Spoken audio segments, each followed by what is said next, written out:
Welcome, welcome. So this is our fourth session in this series titled Workshops in Sustainability Career Paths and Curriculum. It's hosted by the MS in Sustainability Management program at Columbia University School of Professional Studies. And in this workshop series, you will hear from our own alumni tonight share their insights on the courses that they've taken and that have helped them launch successful careers in sustainability.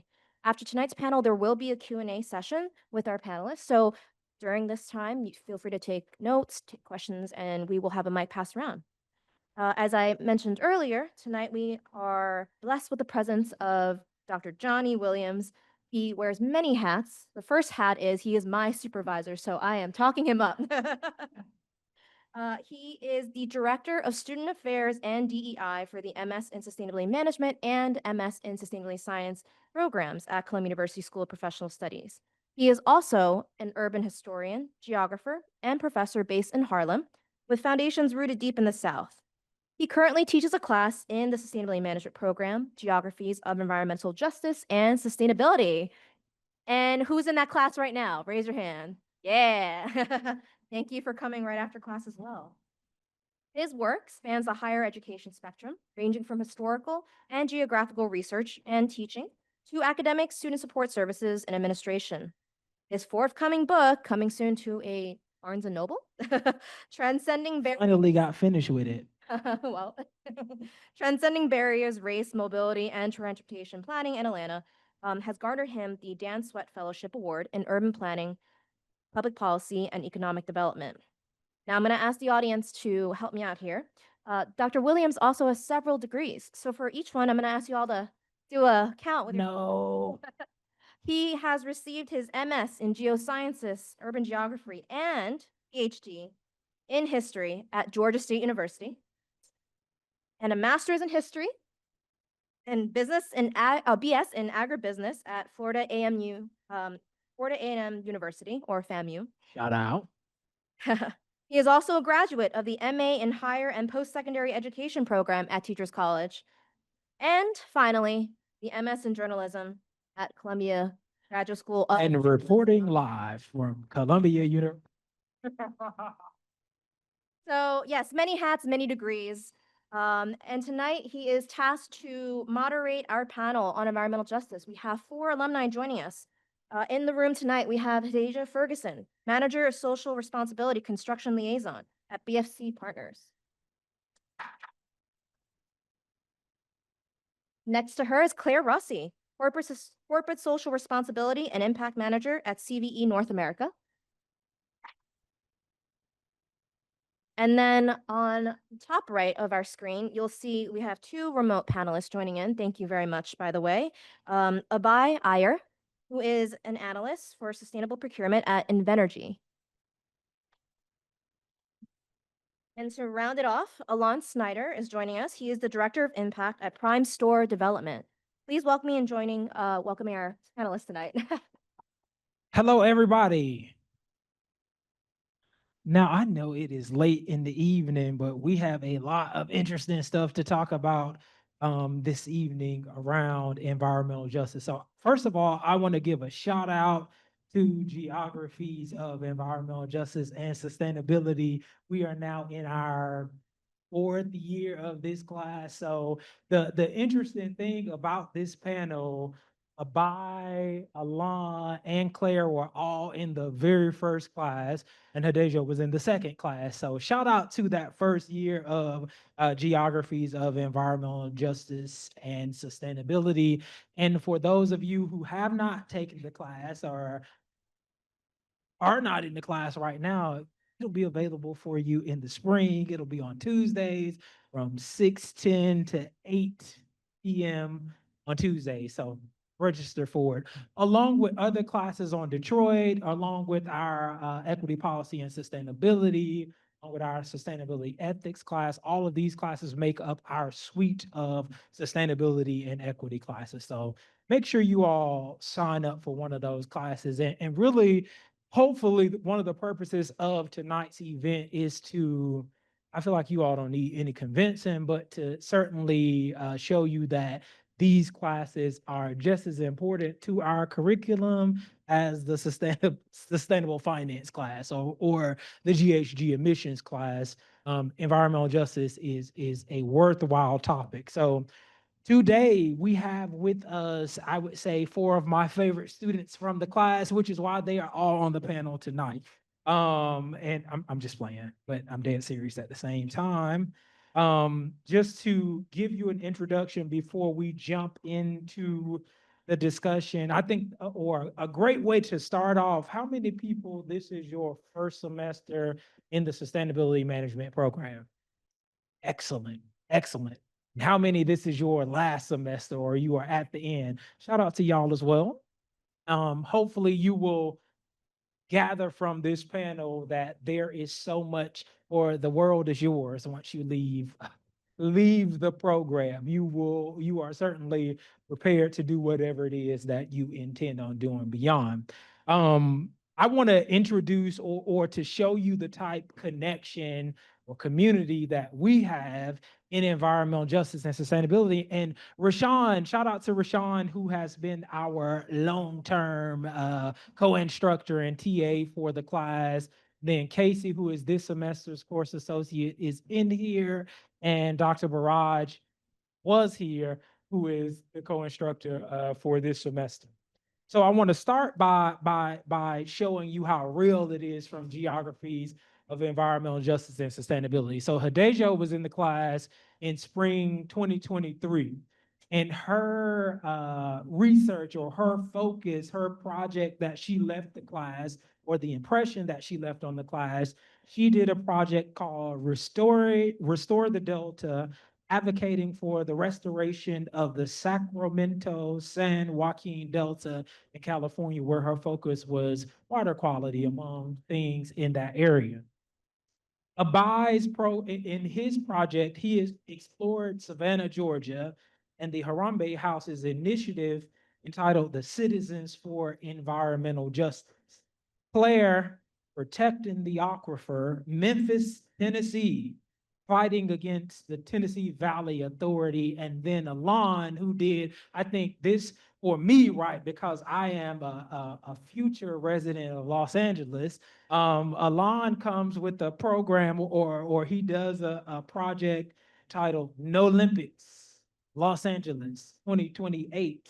Environmental justice in the fight for a democratic Olympic bid for the city of Los Angeles. And all of these projects, these final projects that each of them presented at the end of the semester, have certainly left an indelible mark on me and on the class, but they have been able to use that research or the energy from that research has pivoted them into the spaces that they are in now. And so that is why they are here this evening to talk about that and other things within the sustainability management program, the sustainability programs to include sustainability science, all of those things that have led them to the places that they are right now. So let's give them a round of applause once again. And so the first thing I want to do is get each of them to talk a little bit about what they are doing or the roles that they have right now. And we'll start with Claire Rossie, since you're right here. Hello. And pardon me, my voice is a little hoarse, but hi everyone. I'm Claire Rossie. Like John mentioned, originally from Memphis, Tennessee. Made the move here for a sustainability management program. And once I graduated, I went into food. That was a really cool experience. And from that, I was working on decarbonization solutions and got into the renewable energy space. And now we implement that at some of our grocery stores. I don't know if any of y'all have shopped at ShopRite, Price Right, any of those. So I worked there before, but and made the shift over to renewable energy, working for CV North America, doing their corporate social responsibility and impact, which encompasses community affairs, comms, and marketing as well, on top of all that other wonderful stuff you learn about in the program. Here as well. Okay. Hi, everyone. I'm Hadajo. Mine is a bit longer. So I grew up in Brooklyn, and my first introduction to environmental justice was I participated in a summer youth program at Brooklyn College, and we did community gardening. And I realized that infrastructure played a huge role to access to food, access to health, access to all of that stuff. So in undergrad, I studied sociology. Where did you go for undergrad? Oh, I went to Spelman for undergrad. So I studied sociology and public health. And the reason why I studied public health was because, well, the reason why I studied both sociology and public health is because I wanted to understand social interactions and how social interactions played a huge role in health disparities. So that kind of taught me a lot of different aspects on like maternal and child health, food justice, social infrastructure, as I had mentioned. And what happened was I entered for a infrastructure firm called Jacobs as an urban planning intern after I graduated, and then I got my MPH at Emory. But while I was at Jacobs and I was getting my MPH, I worked at the Parks and Recs department, and I was doing more like food justice work and more work in green spaces and more gardening. And I kind of, started to understand the land and how important the land played a role in my daily life and, of course, my career. And while I was getting my MPH and I graduated, I started working with Jacobs as a strategic consultant. And I learned that engineers don't really care much about social impact. No shade if you're an engineer. But I worked with teams. We were doing like projects on like water treatment facilities and transportation projects. And I'm not saying that they didn't care, but it kind of just had me realize that there was different, I guess, like different aspects of working on the land that was important, but nobody was doing the work in terms of doing like the asset research of like, what about the communities, the historical context of different locations and all of that stuff. So that's what I was doing. I was doing a lot of the responsibility work at Jacobs. And then I had left Jacobs after, no, sorry. See, this is why I told you guys it was a long story and my journey is long. I decided to come to a Columbia because I really wanted to understand sustainability development and how that played a role in infrastructure, like, transportation, water, and the built environment. And I decided to come back to school randomly. I moved back to New York. I left Jacobs. And then I worked for a nonprofit out in Atlanta that received the Bezos Earth Fund. And I managed $3.6 million of the funding, doing regranting to 10 nonprofit organizations, doing greening work all over Atlanta.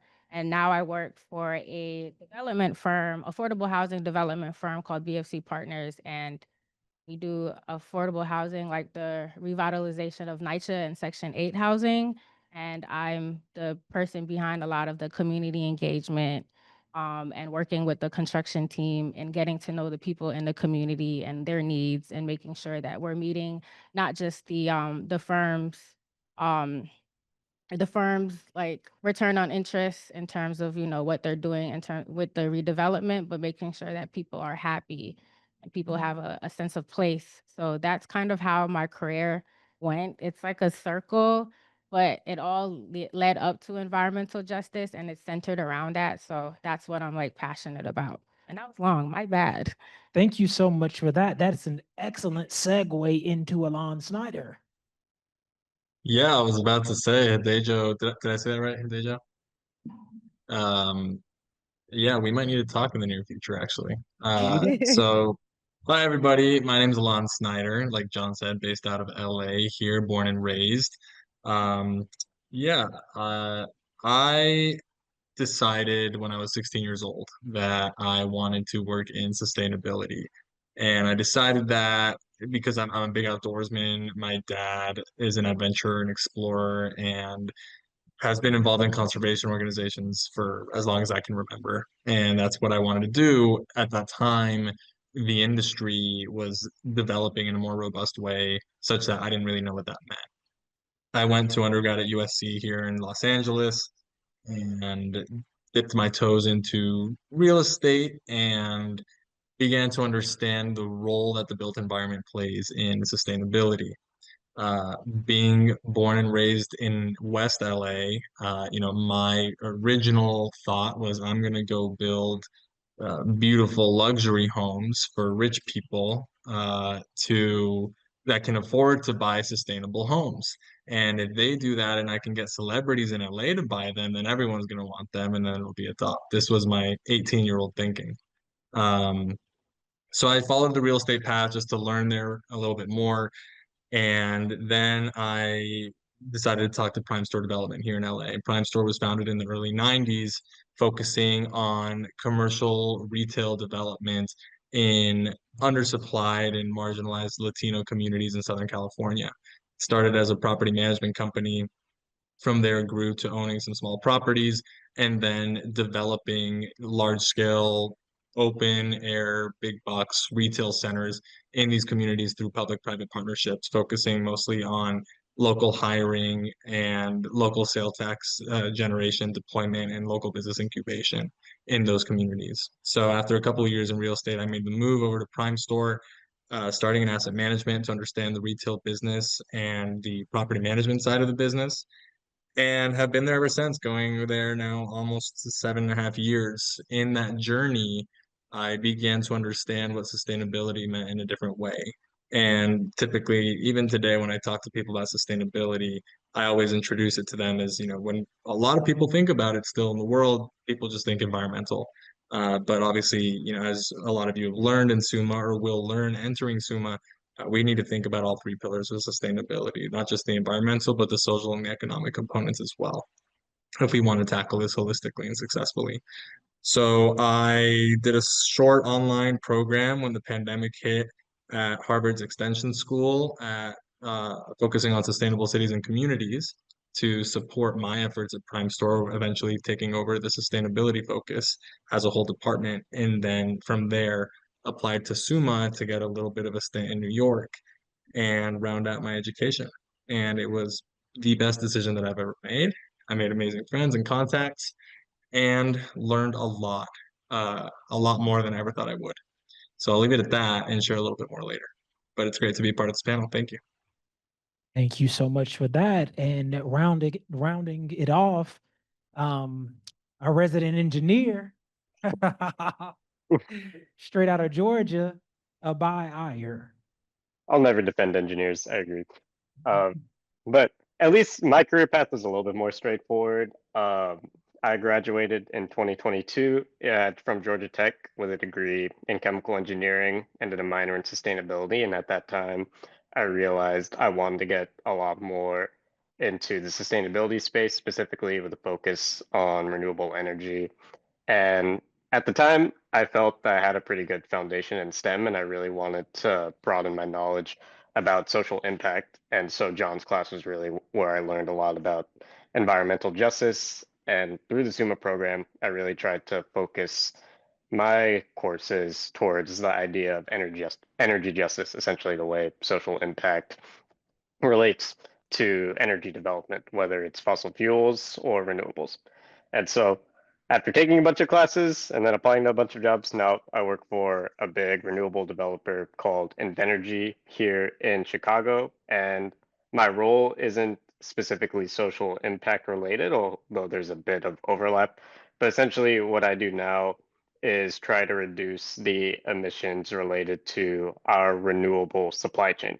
And kind of the social impact piece of that is related to kind of the businesses that we spend with, essentially kind of their small and diverse classifications. So my career path is a bit more simple. I love SUMA. A lot of the classes I felt were pretty perfectly catered towards my interests, and I feel like it helped mold my thinking to my job right now. So Thank you so much for that. I will, Abhay was the president of the now Sustainability Equity Alliance. So if you are looking for an organization to join, Sustainability Equity Alliance, C, as we call it, is certainly available for you to join. So shout out to all of y'all, and thank you all for giving us where you stand at this moment.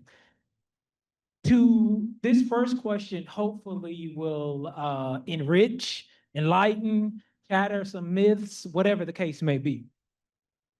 What courses did you find most useful to what you are doing now? And tell everybody how environmental justice and sustainability applies directly to what you are doing now. But what courses in this program?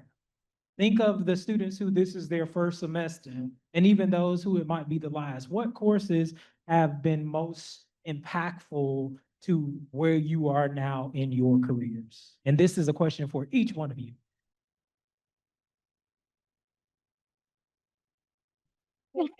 Yeah. Okay, so I guess giving a little context, I've started my career in nonprofit with that lens and then flipped over to the corporate side. And that's kind of what led me down this path to get to where I am today. But I think, and I'm not just saying this because I'm sitting here and it's environmental justice, but that was one of the courses I knew would be beneficial, but I didn't realize how much it is transferable in any industry, every sector, all the work that I do. I've used it in depth in solar development when we're entering communities, knowing the history, where they came from, redlining maps, throw a electric grid map on top of it. That affects, energy equity today, where the energy burdens are the most and access to energy. So really knowing that and how to work with communities and together and actually listen, I think that's been invaluable. That's my top and first and foremost. I think for me as well, international environmental law, that kind of gave me the context of global frameworks from how that shapes policy today. And as we're going to COP30, how that influences what's on the line and where we're headed in the future. But I feel like that's come up in multiple conversations, whether that's in my work, outside of work. But having that knowledge, I feel like there's a theme of knowing where you came from, get you to where you are and where you need to go. I think those are the two that really stood out to me. And then just because I'm a comms deep down at heart, I think writing global science, that course was very beneficial. And like I said, maybe because there's a comms background here as well, but knowing how to translate technical or even data, anything like that, into digestible, relatable to different and multiple diverse audiences, and meeting people where they're at. I think that is so crucial in any work that you do. So those are, I mean, and every course is great, but I think it's also knowing, I didn't know which industry I wanted to go in at the time. I knew I wanted to stay corporate. And how can I gain the skills that really help me in the corporate world, make that impactful argument why sustainability is important and the business case behind it as well. So that was kind of what led me through the courses I chose in my path, that I felt like were transferable no matter which sector when I decided the time of, oh, okay, definitely this one. I think I'm going to stick with this one. Um, so yeah, those were, like I said, all are great, but I think those were the ones that really stuck out for me. Hadajo. So my top 3 courses, of course, Dr. John, is Geographies of Environmental Justice. I had to print everything out because there's so many courses. But the one course that did stand out, well, I said my top 3, Geographies of Environmental Justice, Critical Urban Infrastructure with Dan Mathis, and Selena's course, Corporate Sustainability Reporting and Strategy. That was my favorite course ever. Mainly because I'm a writer, and at a point in my career, I thought I wanted to get into ESG. So I took sustainable finance, I took ESG aligned governance, and I think I took another course related to ESG. But that course kind of taught me how to speak the language of private firms and corporate entities, especially related to the GRI, SASB, GRESB, and all of those reporting frameworks. And the best part about it, it actually helped launch like my mini consulting side gig in helping write impact reports. And it also helped with the work that we did for our, what is it called? Our capstone, yes, for our capstone, working with the organization. So learning all of those frameworks is something that I would say is crucial in sustainability, especially if you are someone interested in social impact and interested in what other countries are doing related to incorporating impact into whether it's like finance or infrastructure or nonprofit sectors. So that is my top favorite course. Sorry, Dr. John. but yeah, I taught a lot, and also the alignment with the UN Sustainable Development Goals is heavy in that course as well. So if you are interested in like impact reporting, that is a great course. Selena is a great, amazing professor, and she allows you to like just explore the horizons when it comes to those frameworks. Thank you so much for that. Abhay and then Alán. Number one, geographies of environmental justice. It's not just because it's the panel. I've been asked this many times. That was by far my favorite class. I was one of the few who went to John's office hours, so if you do not do that, I would recommend it. You will learn a lot, not just about obviously the class specifically, but just any topic that pertains to sustainability and social impact and things like that. John can talk all day, and then one day you might get invited to a panel. So a lot of benefits there. That is by far my favorite class. I would say, even though it doesn't directly relate to my career right now, like what I do is very much like back end, trying to influence like our company's purchasing decisions at the end of the day. I feel like the mentality it equipped me with is really trying to make connections between seemingly like disconnected concepts. So with environmental justice, a lot of, I guess it's a bit more of a popular topic now, given previous administrations and initiatives, but at the time it wasn't as talked about as much to link specific environmental impacts to how it would affect people. And because I cared a lot about that in the context of renewables, it equipped me with some of the language to make that extra step. Even though we didn't talk about renewables in that class specifically, I paired that with another class called Energy and Sustainable Development. I took that with Ree Gulick and Jenny Green. And so I feel like I took those classes in my first semester, and I feel like I peaked that semester, honestly, because with the combination of those, I felt like I was really able to speak the language of energy development in context of renewables and how it could impact people. And so, yep, I like those classes a lot. Thank you so much for that. And Alán? So yeah, the majority of mine actually align with Hadajo's. Those were all on my list, which makes sense given our alignment and what we do professionally. I'll say I chose SUMA for the master's degree because of the breadth of topics that all the courses offer.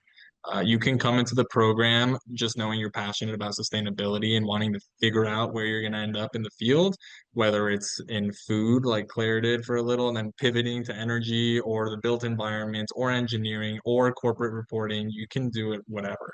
I came into the program already at my job and did the program part-time while staying in my job. So I curated my entire curriculum toward urban sustainable development and sustainable cities and communities. And so with that said,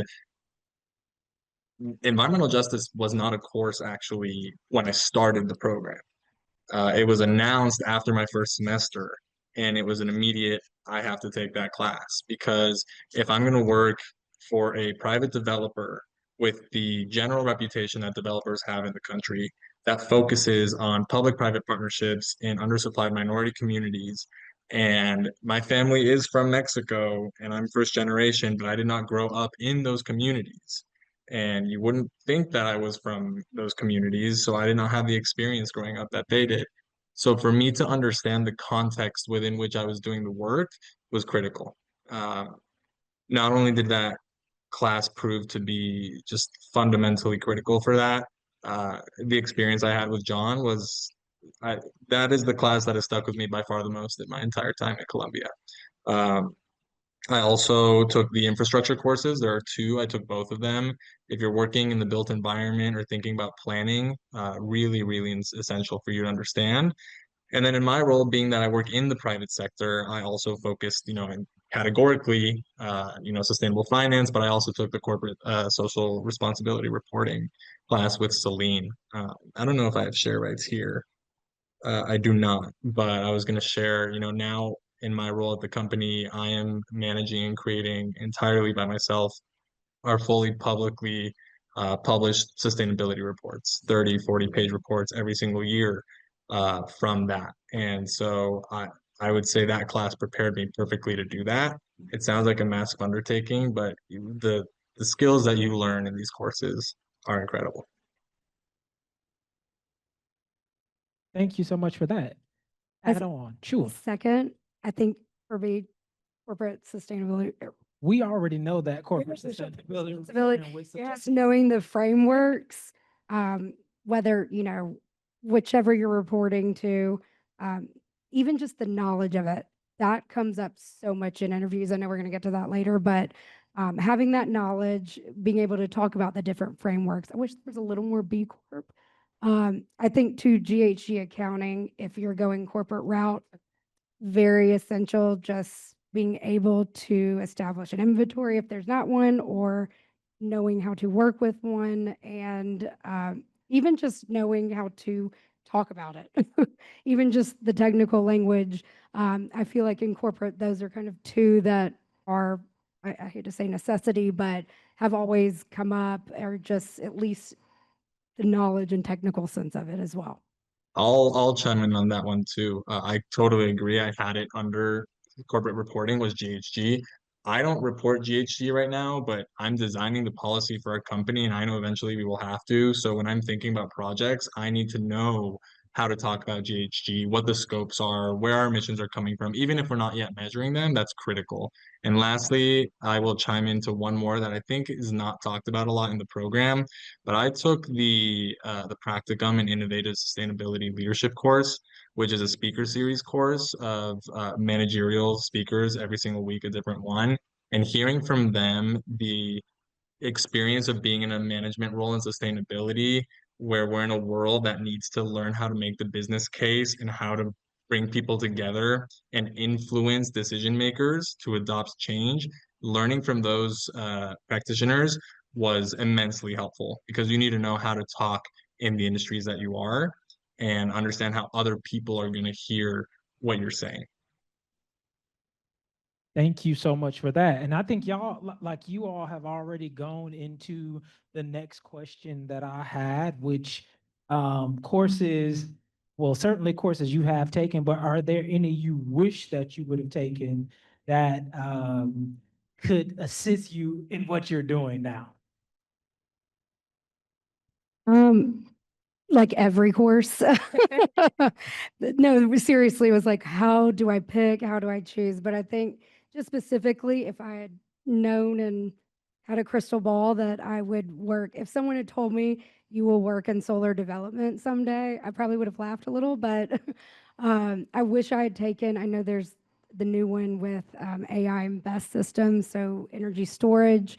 That is a huge shift that I feel like every solar developer is looking at going that direction with, the fun, one big beautiful bill, and how those tax and energy credits are going away. But best, there's kind of some leeway with that. So I think that would have been great. Solar development course, of course. But I think there's so many new courses. When I looked at the curriculum, it was like, wow.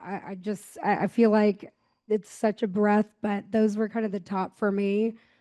But to be honest, like I feel like all the courses I took, and I'm not just saying this, they have helped in ways that maybe I didn't even realize when I was taking them.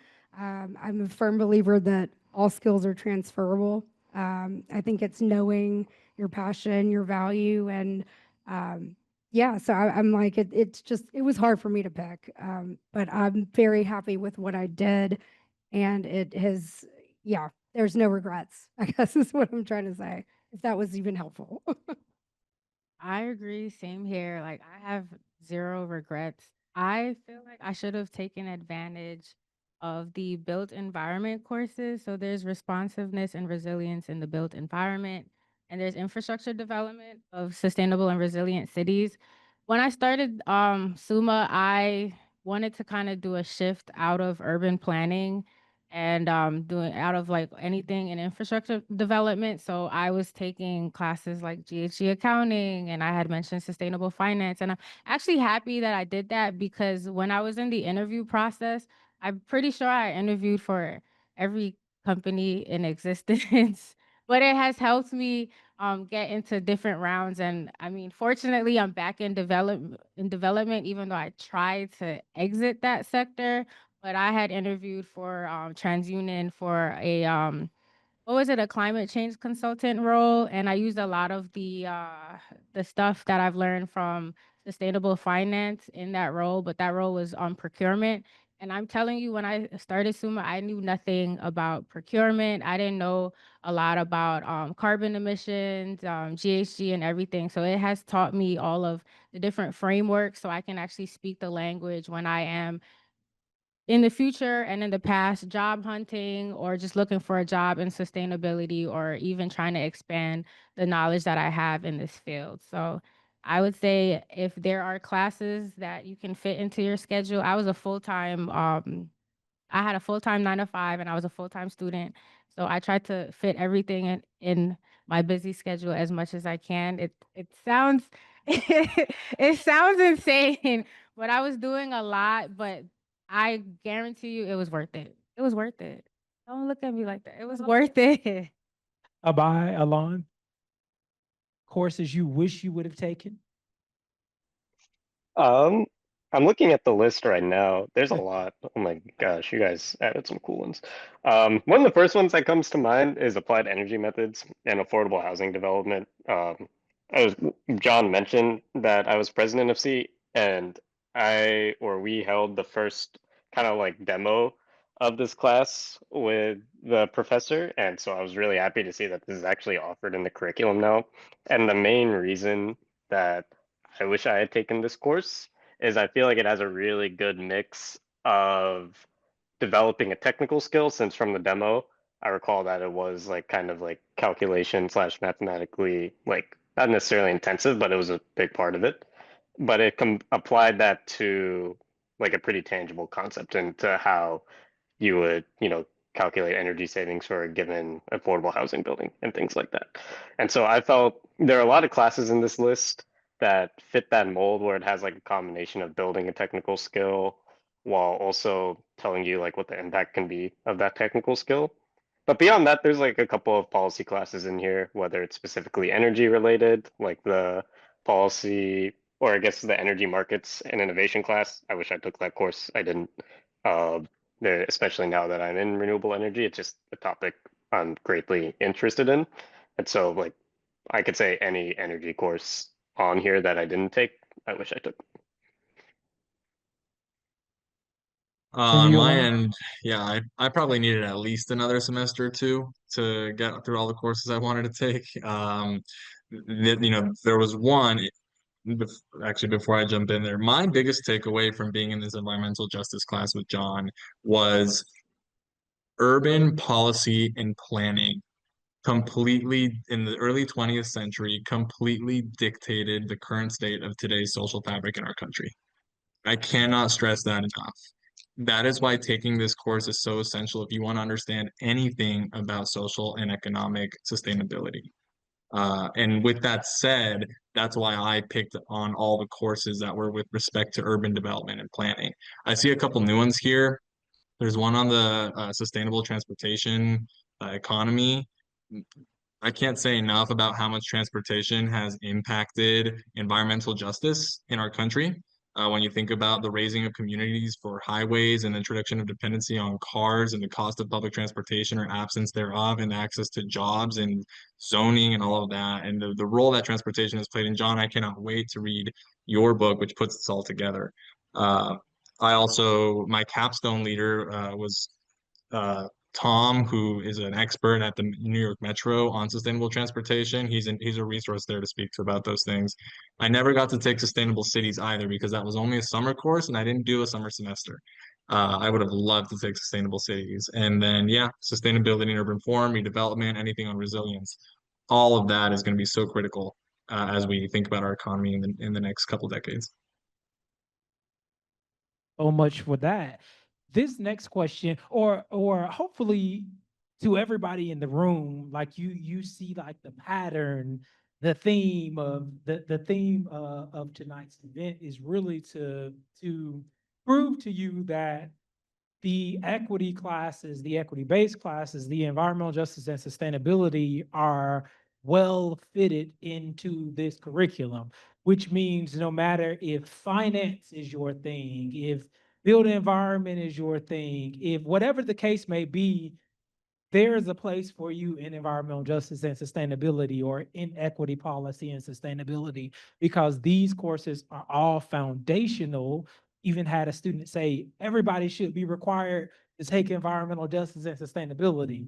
Now that would be very hopeful, but the foundation that you get from these classes certainly supports everything, all other things that you will do in this program. So this question, and I think this will be our final question before we take questions from the audience, with the current changes,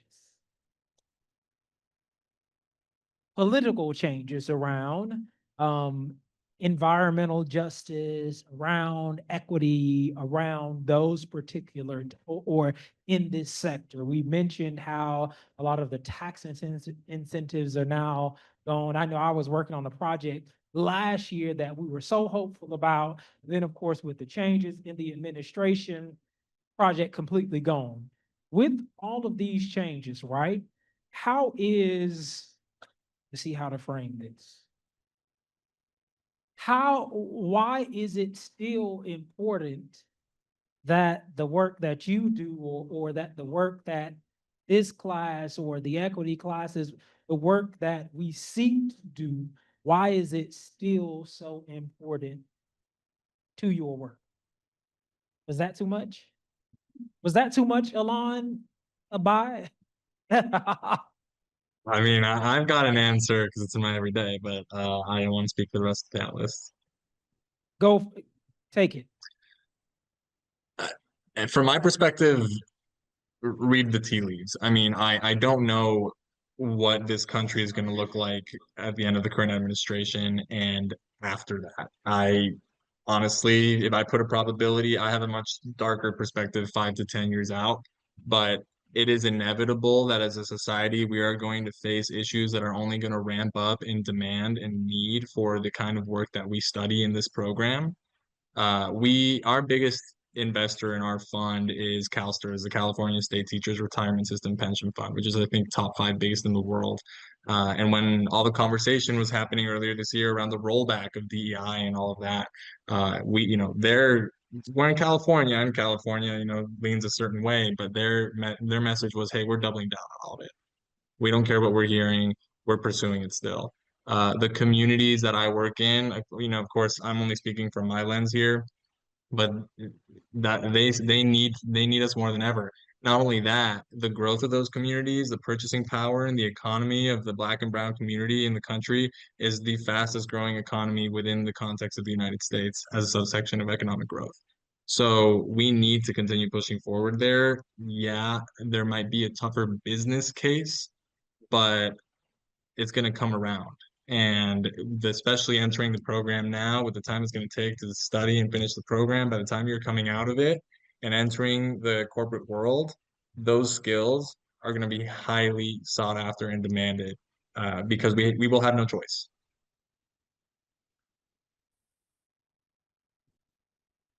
Thank you so much for that. Anything else to add? No? Abhay? I guess even beyond the business case, I feel like it's just important to know about this stuff, just like on a human level. I don't know how else to put it. Like, in the context of your career, I think it is good to know as much that is relevant to your job, even if it does not affect your day to day.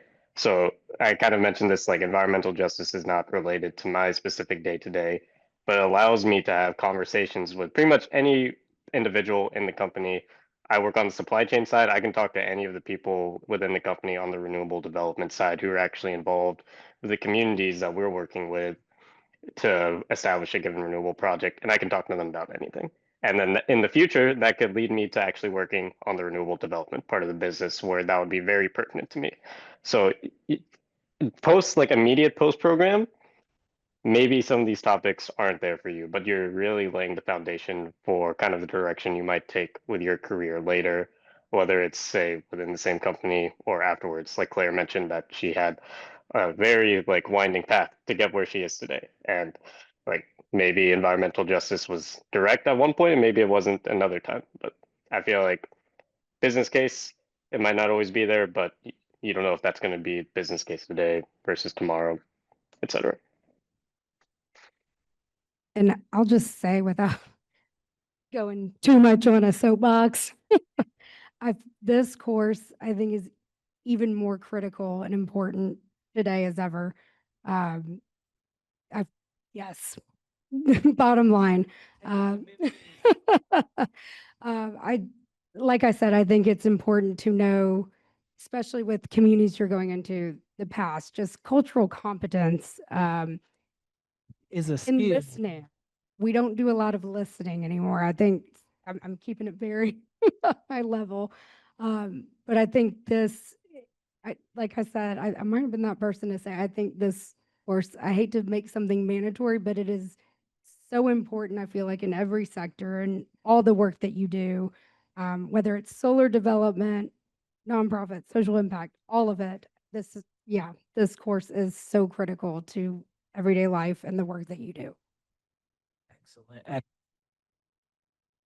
We'll go into question and answer, or please give us all the questions that you may have. Our panel is here to answer those questions, here to certainly prove to you even more, right, that the social justice, the environmental justice, the social impact courses are very critical. Good evening, everyone. So thank you again for such a refreshing panel. My interest is in the built environment as well. So to hear you guys speak about social equity and justice and how that kind of underwrites and frames value in the built environment is very, pleasant to hear. Two kind of questions. I was quite curious in that regard. Real estate is very multidisciplinary. So I was quite curious about what you guys did in terms of cross-registration and some of the takeaways there.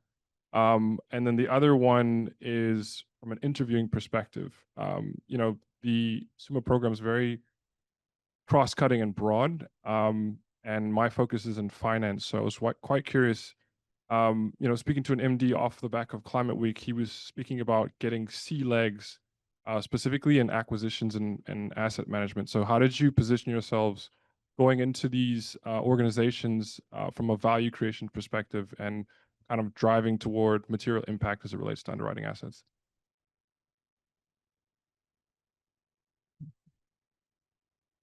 Is that pointing to me?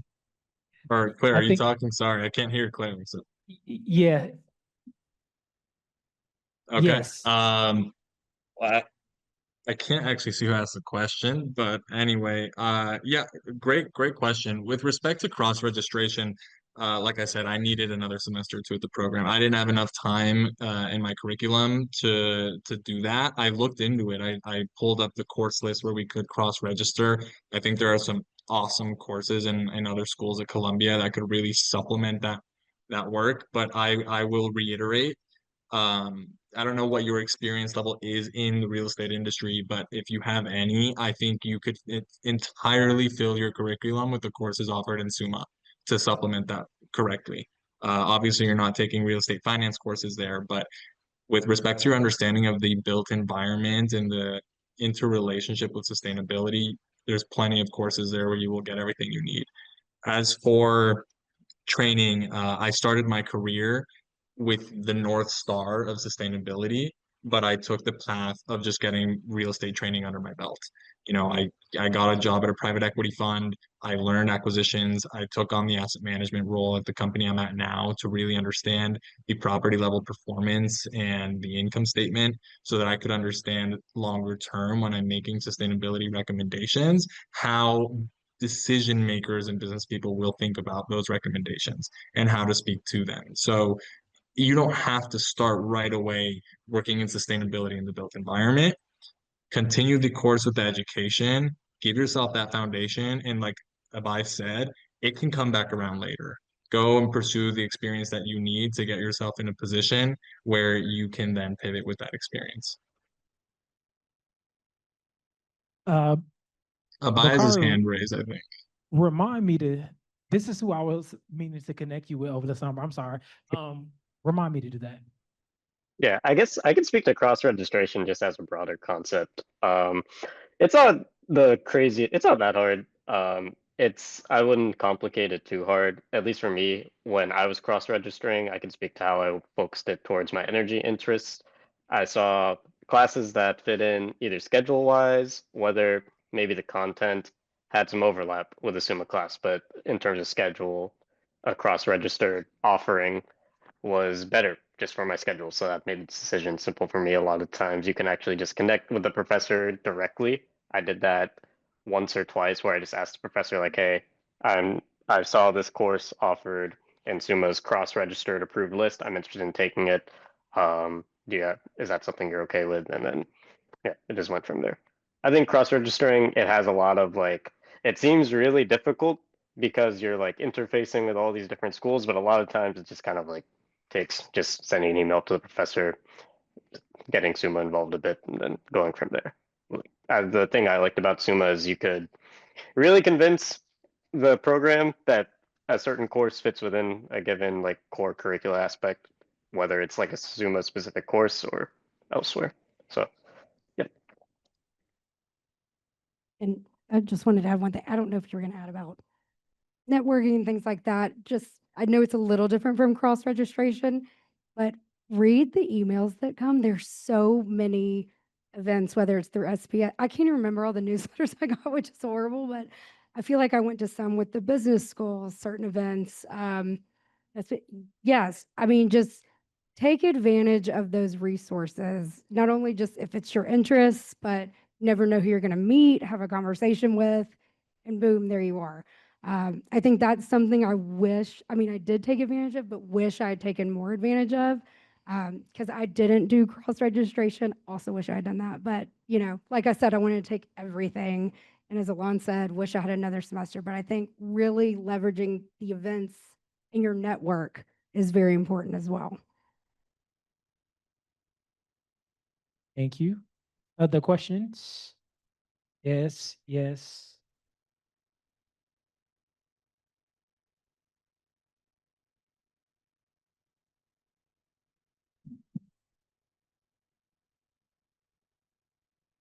Hi, my name's Leia. I am graduating this semester. And I was wondering, I also work part-time, and in the company that I'm at, and I know in a lot of other companies, there's been a real shift given the current political situation to change language we're using. They don't want to talk about DEI, they don't want to talk about environmental justice and stuff like that anymore.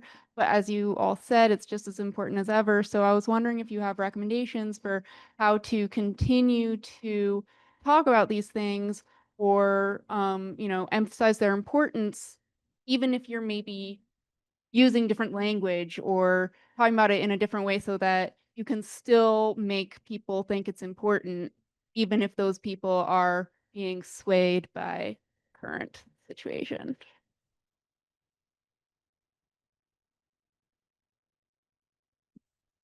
Ding, ding, ding, ding, ding, ding, ding.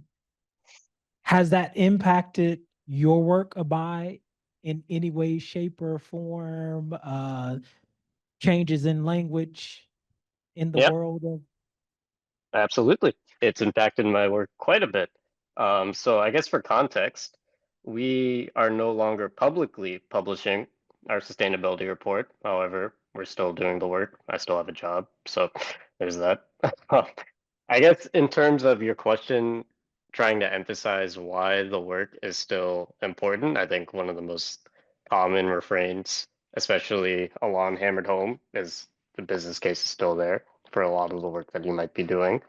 If that is the foundation of kind of how you're presenting the importance of your work, then that I feel may or may not has like changed that much. It depends on how much you're depending on like a given grant program or tax credits and things like that.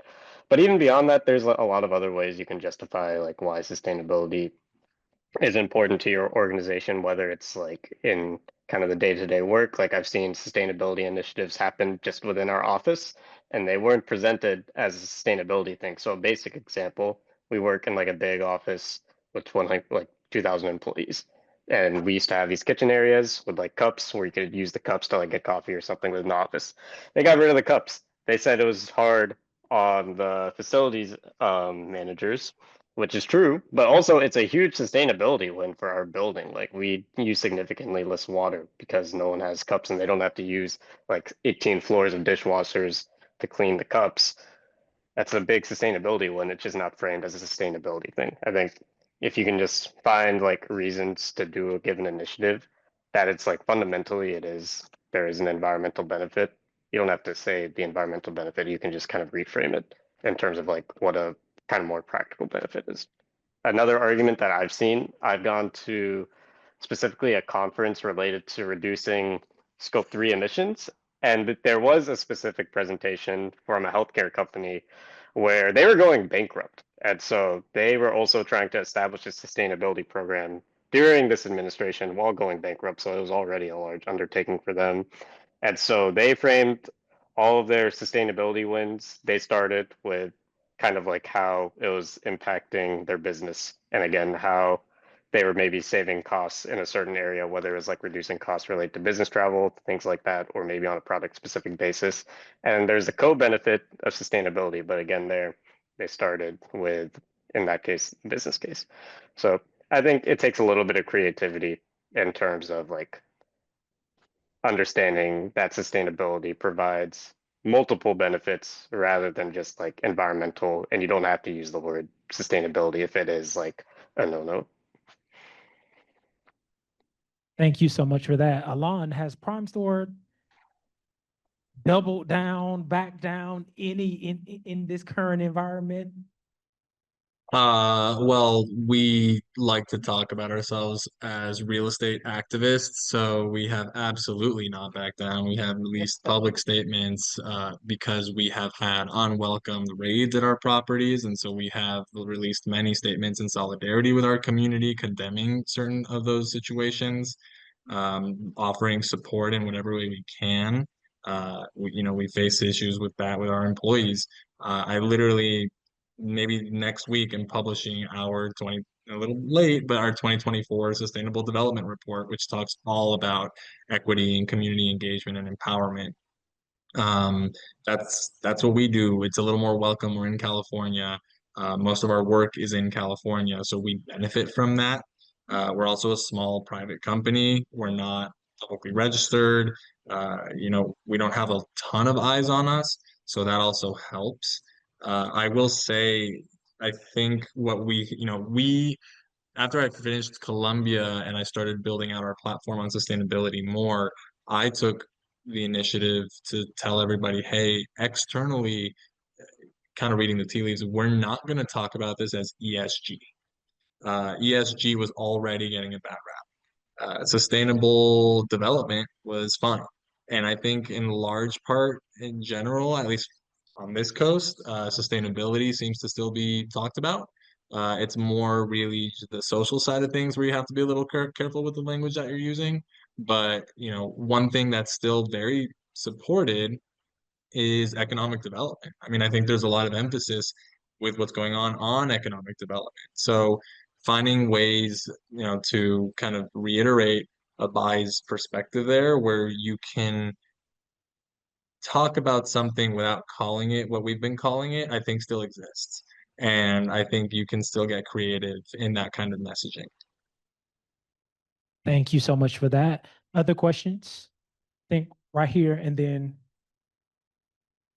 Slightly unrelated, and because I have a presentation and I can't find data, how do you see AI impacting environmental justice?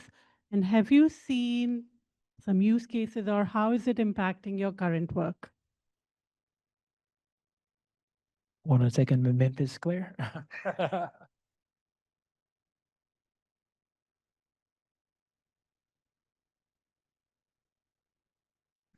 That's another lecture for another day.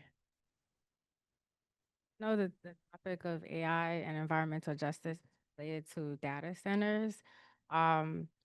It's not directly impacting my work because I work in construction and housing, but it's a bit unfortunate because I kind of use AI a little bit, which I'm had to admit. But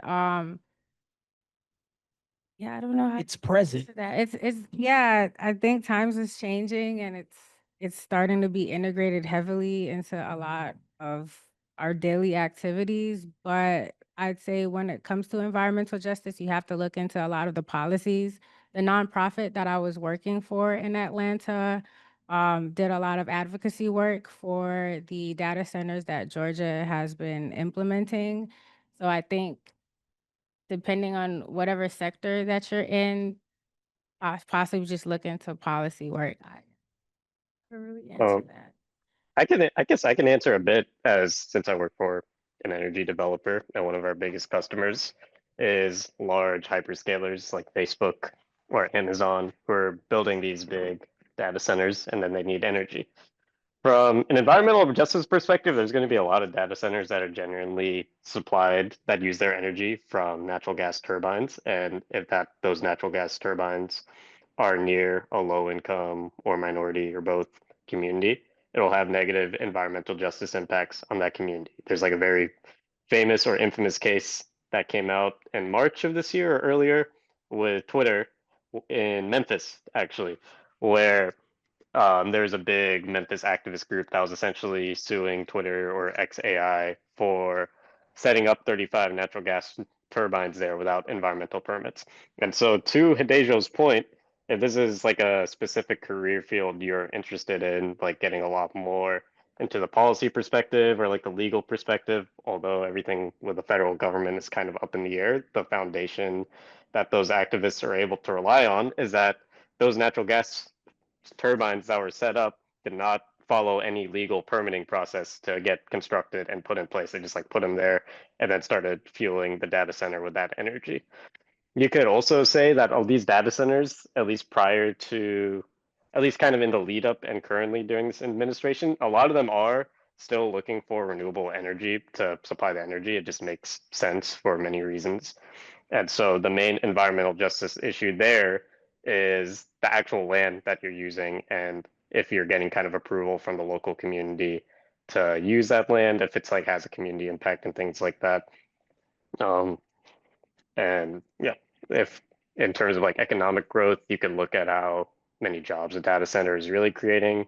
It's like easy to think that, oh, okay, this will create jobs for the local community. But if you look into like the maintenance required for a given data center, might not be that intensive. So that's like another argument you could go off of if you start getting more into like the activist space. This is something I've done a deep dive on. So I can answer a lot about this, but genuinely on the foundational level, environmental justice, you can look into the energy that is being used to supply that data center and see if it has appropriate permitting and go from there. Yeah, I was gonna. Oh, go ahead, Claire.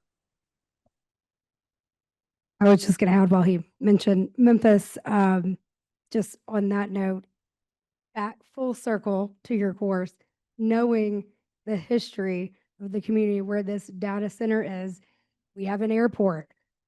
Thank you, TVA. We have a landfill filled with coal ash. So many injustices in this community, and then we add one more to the pile. And so that's why courses like this are so important to meet people where they're at. These were all conversations that were never had with this community, never meeting with them, listening. I don't know if there could have been a work together. Maybe I'm too idealistic in that sense, but at least meeting people where they are and knowing the past and the history of this community and what the health burdens and everything that they've already dealt with. And that is why you need to take this course. I was just gonna add quickly, the hard infrastructure is a huge component of it for sure, but there's a big component of the soft infrastructure as well. And when I say soft infrastructure, I'm talking about the access to AI, the training, the kinds of jobs that AI may replace. I have not done a lot of research into that, but thinking about, is it going to replace more entry-level jobs, and what's the demographic makeup of people that are more likely to be in those entry-level jobs, and the skill development that affects certain communities that don't have access to training of how to utilize AI tools to keep up with the pace that the job market might be demanding. And so how that might create more of an economic imbalance between hireability and job access in certain communities, I think is a big component. Thank you all so much for that. Hello, it's a pleasure to meet you all, and thanks so much for coming to visit us. My question is for Ms. Ferguson. I was very curious about your consulting side gig, and I was wondering if you have any frameworks or advice for students who want to do the same. Okay, so the consulting side gig started after an unfortunate, I wouldn't say layoff, but I was working for my nonprofit, and because of the Trump administration, a lot of our funding ended up lessening, and it was a whole conversation, but what they did was they hired me to continue my impact report. And because they hired me to continue my impact report, I was working on a contract, and that's how I got interested in doing contracting work. So there's a website called Career Builder where you're able to submit in your resume, and you'd be able to get reached out to from a lot of individuals that are looking for contract workers. I don't officially have like an official consulting side gig, but that kind of leveraged the opportunity for me to be able to do consulting at the side. And the frameworks that I do use are the GRI, the GRESB reporting, which is for real estate, and another framework, which is called the IMP. And all of these frameworks kind of set the foundation of how I'm able to help, one, the nonprofit that I'm working for and my current organization get started on their sustainable development reports, because it's not something that neither of these companies have. And I'm able to take a lot of our social impact metrics and curate them, and also like not just like, well, the quantitative and qualitative metrics, and curate them in some sort of like storytelling. So that's how I was able to, but Career Builder is a great segue into consulting if you're interested in that. I know a lot of like the New York Energy Department, they post a lot of postings at great rates, and they also call you randomly looking for people to hire. So if you are interested in consulting or contract work, Career Builder was the place that started that for me. Thank you so much for that. Other questions?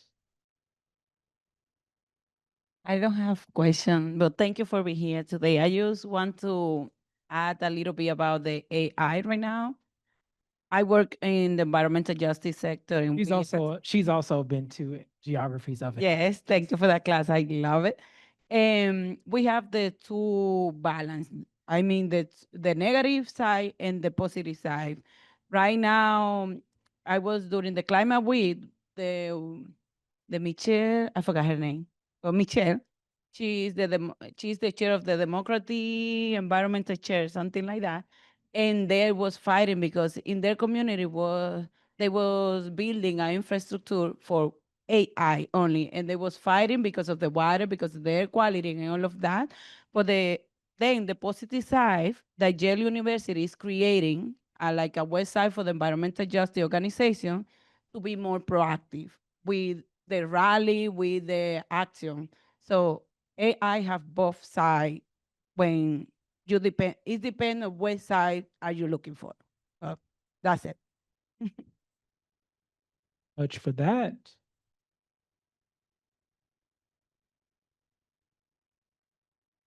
Caitlin Williams, current student in geographies of environmental justice and sustainability. Thank you for the introduction. Hey everyone, thank you guys so much for being here, especially after working in these late hours. I actually do have a question. I'm actually currently taking corporate reporting and frameworks as well, and I love it. I'm very passionate about consulting, social impact work, and also just writing and communication. So I really love the course, being able to take like the storytelling element and to bring it to like visual and communication aspects. Multiple times during like lectures, my professor, she kind of talks about certifications. As students all the time, we're like, well, should we get certified? Should we not? I wanted to ask you guys in recommendation, do you guys have any certifications that you guys have? Is there any certifications that you maybe recommend for us?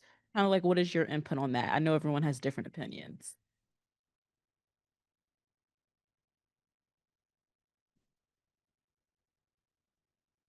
Are you lead certified, Alán, Abhay? Are you?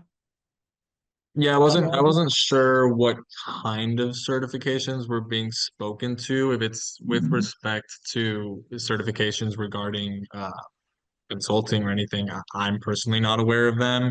I began the process of lead certification. If you're going to work in that field, I think it's beneficial. I did not go get it. I don't feel that I'm I'm kind of the epitome of the name sustainability management. I'm a sustainability manager, right? Having the technical knowledge that I learned at SUMA is really beneficial in my role, but I really am delegating the execution of a lot of projects to the individual departments that are responsible for implementing them with my oversight. So that often leads to outsourcing certain work to consultants or engineers. So I didn't need to go pursue the certifications to do it myself. If I had 100% of my time dedicated to doing that internally, then yeah, it would have been beneficial. But I think it really depends on the role that you're finding yourself in or wanting to pursue. Yeah, I know there's the CCP, which is a climate change practitioner certification, and then there's the PMP. When I was job hunting, those were the two certifications that I was interested in getting. I don't know what field you're in, but I do recommend studying and I guess pursuing the PMP because I think that's a certification that you can apply to any field. So the PMP would be the best bet. Yeah, I think. Oh, the project management. Forgot what the P stands for. Project management. Project management certification. Yeah. And, I do not have this yet, but hoping to pursue soon GRI certification. I know it's a little pricey, but just to stand out a little more. I know we go through that course. I hate to be like a resume builder, but knowing that framework, I believe there's a free version. I wish I could find it for if you're going into corporate or maybe like a global company. The CSRD, knowing kind of that training, which I know is, I think there's a new course now. So if you just want to elevate a little notch, for me specifically, I don't know if anyone is interested or going into B Corp certified. That was something that I always was interested in and wish maybe I had done a little more around that. Or now we're coming up, my company is B Corp certified. We're coming up on that recertification in 2027. So fun learning process. But I think that's something if you are interested to look into that, and I can share some resources. But that's something I wish I had, again, crystal ball, did not expect all of this, but I think that's something I feel like that can really make you stand out because there aren't too many B Corp. I feel like that's come up in a few interviews of mine that I feel like would have really been valuable and taken me to the next level. Thank you so much for that. I think we have time for maybe one final question. One final good question. Yes, no, maybe so. So we did an excellent job of answering all the questions and everything that you had in this presentation. And you know what? We'll take that. So with that, thank you all so much for joining us this evening as we delved into why you should enroll in environmental justice and sustainability, but certainly hearing from students over the course of the existence of this class. I'm so glad that you all have joined us this evening.